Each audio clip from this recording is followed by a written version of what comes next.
코로나19로 고령자나 장애인, 아동에 대한 돌봄 수요가 크게 늘면서 국내 돌봄 노동자는 109만 명에 달합니다. 대면 노동이 필수라 감염 위험에 노출되지만 처우는 매우 열악합니다. 받는 돈은 최저시급에도 못 미치는 데다가 수당도 연차도 없습니다. 박희재 기자가 보도합니다.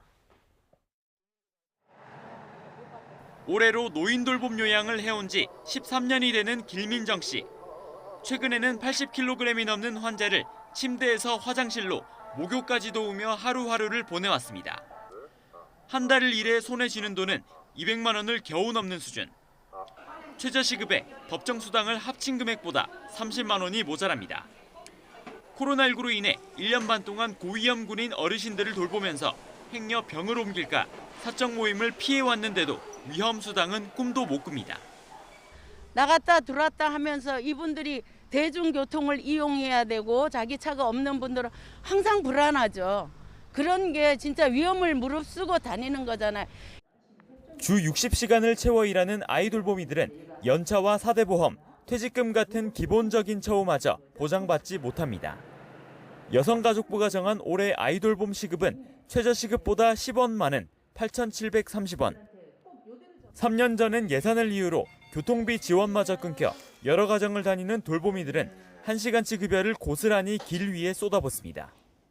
이번 달 같은 경우도 추석이 있잖아요. 추석이 있으면 추석에 신청들을 안 하시잖아요. 그러면 주 15시간이 안 돼요. 그럼 이거를 또 연차로 메꿔야 되는데 메꿀 연차가 없는 거죠. 요양보호사에 버금가는 노동 강도에도 한 달에 100만 원을 겨우 넘겨받는 노인생활 지원사나 하루에 5시간 근무하고 최저임금이 월 100, 100만 3,600원. 교통비도 내 돈으로 쓰고. 수당을 받지 못하는 건 물론 최저임금만 받는 보육교사나 열악한 처우에 씨름하는 건 마찬가지입니다. 원장이 일방적으로 근무 시간을 줄입니다. 급여를 보내고 나서 누구누구 교사 은행 다녀오세요 라고 이야기를 합니다. 그것은 현금으로 찾아다가 주란 얘기고. 현재 국내 돌봄 서비스 분야 노동자 수는 108만 7천 명. 이 가운데 월급제 요양보호사 96.7%와 시급제 요양보호사 79.5%가 법정 인건비보다 적게 받는 것으로 조사됐고 자택방문 요양사 80%, 시설 요양사 96%가 수당을 제대로 받지 못하는 것으로 나타났습니다. 보육교사는 12,000여 명 가운데 89% 정도가 수당 없이 최저임금만 받고 있다고 응답했습니다. 매년 맞벌이 부부의 노인 인구까지 늘어나는 가운데 돌봄 노동 없이는 사회를 지탱할 수가 없는 상황.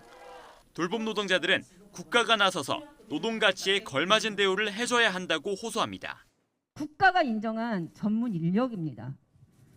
국가가 책임지지 않았던 13년 동안 현장을 지키고 코로나도 극복하고 있는 사람들입니다.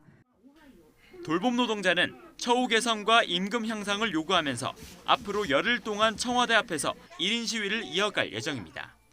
YTN 박희재입니다.